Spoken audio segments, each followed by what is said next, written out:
গত কয়েকদিনের মধ্যে নাসিরউদ্দিন পাটোয়ারির দুইটা ভিডিও ভাইরাল হয়েছে।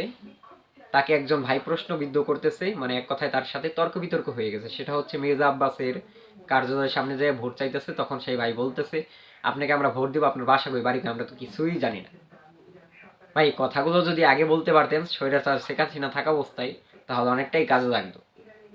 তাহলে এই 24শে জুলাই 24শে হইতো না, 20-এ হইতো, 22-এ হইতো, 18-তে হইতো, 19-এ হইতো, অনেক আগেই হয়ে যাইতো। এই স্বৈরাচার তার গদিতে বৈশা স্বৈরাচারই করতে পারতো না। এই সাহসটা আপনার নাই, আপনাদের নাই, যার কারণে এই নাহিদ, হাসনাত আবদুল্লাহ, সার্জিস আলম, নাসির উদ্দিন পাটোয়ারি এদের মতো লোকজনদেরকে আন্দোলন করতে হয়েছে। তার পাশাপাশি কিছু ভাইদের শহীদ হইতে হয়েছে। এই শহীদ হওয়ার পরে তারপরে নাসির উদ্দিন পাটোয়ারি, হাসনাত আবদুল্লাহ, সার্জিস আলম এদের মতো আরো ভাইরা আছে, তারা আন্দোলন করার পরে এই 24শে জুলাই হয়েছে। আপনারা কি ভূমিকা পালন করছেন?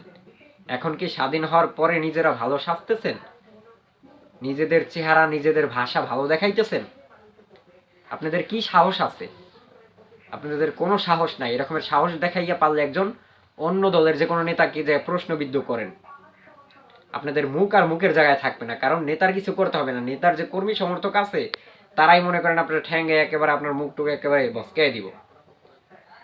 নিজে যদি ভালো হইতেন তাহলে 24 আর 24 হইতো না। নাসির উদ্দিন পাটোয়ারি, হাসনাত আবদুল্লাহ এদের মতো ছাত্র নেতারা কখনোই আন্দোলন করা লাগতো না, শহীদ হইতে হইতো না কাউকে, আগেই স্বাধীন কইরা ফেলাইতে পারতেন। তাই কখনো একটা দলের হইয়া সাপোর্ট করতে আইসেন না।